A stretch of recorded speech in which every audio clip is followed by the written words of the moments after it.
Chatbots are trained on public information. They're given every conversation that's ever happened in the world ever, more or less, and that's how they know so much. But what if you want to talk to them about a set of your own documents? Maybe there's a course you're studying, or you want to write code using your own library. What do you do then?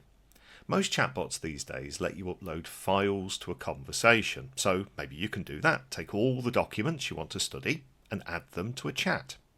The problem is the size of the context window. The context is the current conversation you're having, and the context window is how much of that conversation the chatbot can remember. Just a few files might be larger than the context window of the chatbot. When that happens, it'll start to forget some of the files you gave it.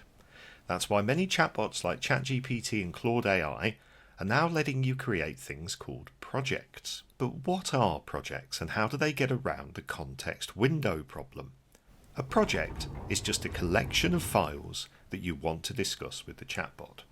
When you load the files into the project, the chatbot will break them up into a large number of tiny, meaningful chunks, maybe paragraphs, maybe functions, whatever is a meaningful small piece of the file.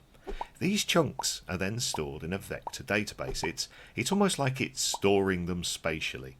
Chunks that are about similar ideas are stored closer together. Now, when you have a conversation with the chatbot, it'll use a technique called Retrieval Augmented Generation, or RAG, to get just the relevant chunks from the vector database.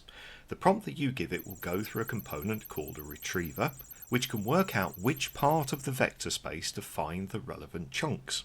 And these chunks are then added to the current conversation, and the chatbot can answer you.